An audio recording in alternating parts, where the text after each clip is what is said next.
Sandali. Pag nagsisika sila, laging may damit. Kwento-kwento yan sa amin dati. Pagtapos ko namin ng mambabarang ang biktima nila, kailangan sunugin yung damit. Yun yung last step ng ritual nila. Ikaw talaga. Hindi ka nakakatulong. Kasi natatakot ako. Hindi ka nakakatulong. Sige na. Kumato ka na. Anong ginagawa mo? Manggugulo na naman kayo? Magandang gabi ho. Nandito ho ako para makipag-ayos. Ihingi lang din ho sana ako ng dispensa sa nangyari kagabi. Pasensya na ho kung napagbintangan ko kayo. Mga kumari. Sandali lang ho. Ihingi rin ho sana ako ng tulong. Yung asawa ko kasi si Dave, kagabi pa nagsusuka at sumasakit ang tiyan. Nausog niyo ho ata eh. Dalhin niyo ako sa kanya.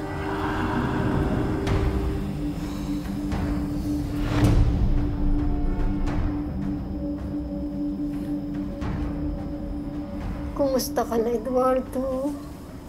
Eduardo? Kamukha ko raw po yung dating asawa.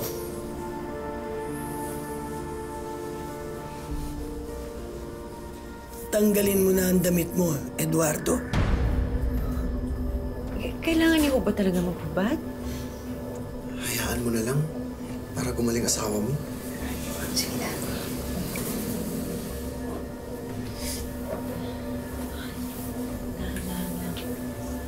Yeah.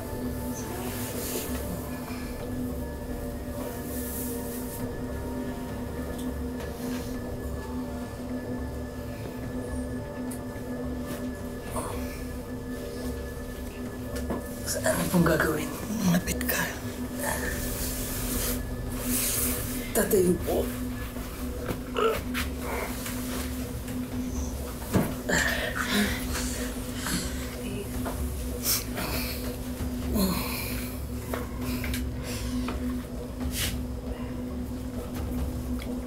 Well, song.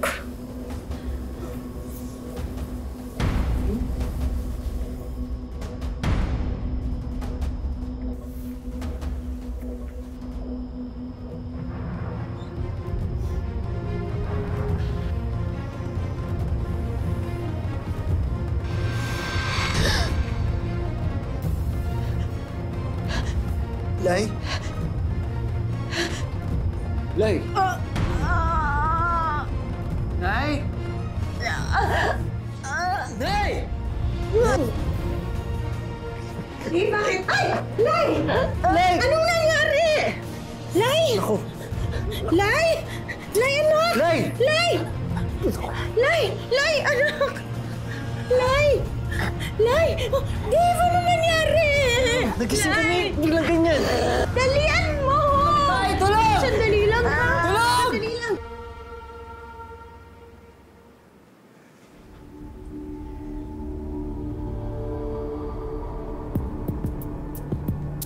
Mahal, kumusta pakiramdam mo? Masama pa rin ang pakiramdam ko, mahal. Nahihina ako. Paano buong gabi nagsusuka ka lang? Sabi ni Doc, baka may nakain ka doon na hindi maganda. Eh, nagtataka naman kami dahil pare-parehas lang tayo ng kinakain. Eh di dapat kami din. Tsaka, lumabas lahat ng lab result mo. Okay naman lahat. Normal. Dave, sa tingin ko, binarang ako. Binarang ako ng mga kapitbahay natin. Napanaginipan ko sila kagabi nung binabangungot ako. Oh my gosh! Baka nga, naalala mo yung kunento mo sa akin na kumuha sila ng buhok mo. Kakatakot naman. Baka naman ginamit nila para mambarang. Alam mo, sobra na talaga yung dalawang matandang yun, ha? Paglabas mo dito, anak. Susugurin ko sila. Hindi ako natatakot sa kanila. Nay! Nay, ingat. Hoy! Nay, sandali! Hoy! Tanda! Harapin niyo ako! Mag-usap tayo! Hoy! Nay, tama na. Ipagpasa Diyos na lang natin to. Hindi! Hindi tayo sigurado na may ginawa sila sa akin. Wala tayong ebidensya. Tama na, Nay. Tanda! Tama si Lynn, baka gantihan pa tayo niyan. Maghanap na lang po tayo ng albularyo. Oo nga po, Nay. Hindi! Tatapusin natin to! Mag-uusap kami! Tanda! Nay, sandali. Nay.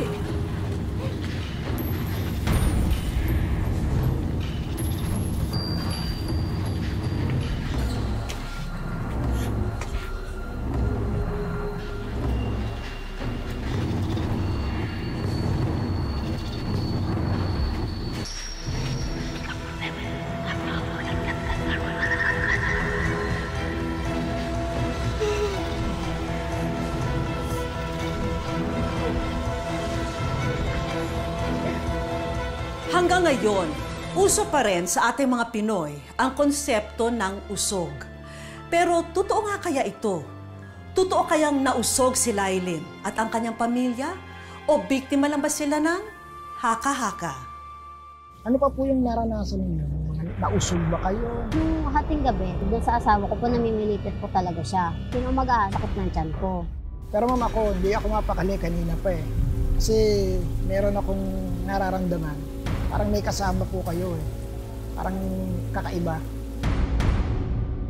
Marami tayong pamahiin. Bahagi kasi yan ng belief system ng mga Filipino. So marami tayong pinaniniwalaan sa iba't ibang bagay at bahagi itong usog. Isang kondisyon ito na nagaganap sa pagitan ng isang stranger, dayuhan, at yung taga-roon mismo. Magandang araw po mga kapuso at welcome po sa bago nating talk show na may kinalaman sa usaping kababalaghan, misteryo ng buhay. At kasama po natin ngayon si Ma'am Lailin. At para sorpresahin si Lailin, ay kinuntsaba natin ang trending na paranormal expert na si Ed Kaluwag. Kunwari inibitahan namin si Lailin sa bagong online show ni Ed. Nausog ba kayo? Bali yung asawa ko po. Yung asawa niyo ang nausog. Paano po? Bali, may kapitbahay po kasi kami, bagong lipat po. Galing daw po ibang lugar. Tapos, ang sama lang po ng tingin niya sa akin. Sabi ko, ate, umalis na lang po kayo kasi natatakot na po ako. May sinasabi siya na hindi ko lang po marinig. Parang may binubulong.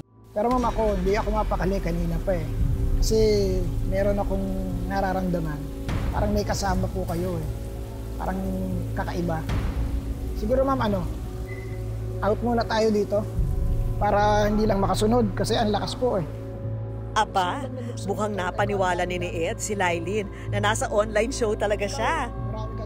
Kaya naman oras na para sa ating sorpresa.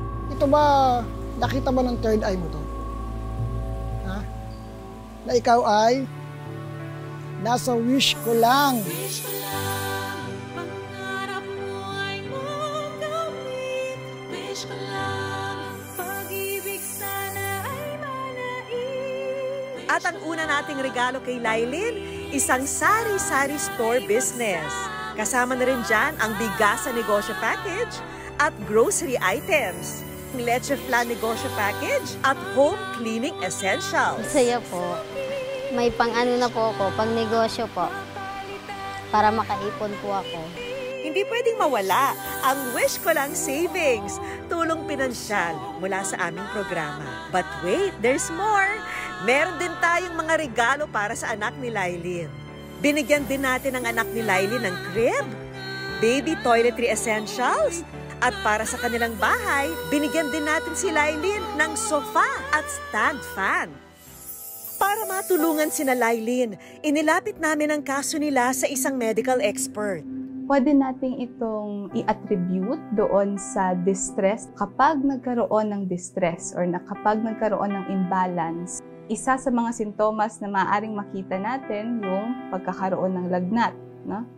Pagkakaroon ng sakit ng tiyan, ang mga nararanasan ng taong maaaring nausog or nagkaroon ng imbalance doon sa kanyang kalusugan. So, kailangan po natin na magpunta at magpakonsulta doon sa mga eksperto sa medisina para malaman po natin yung sanhi ng karamdaman.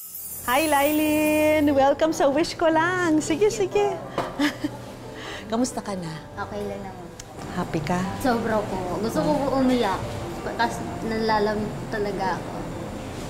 Hindi ko na po talaga maiyak eh. Kasi parang panaginip po eh.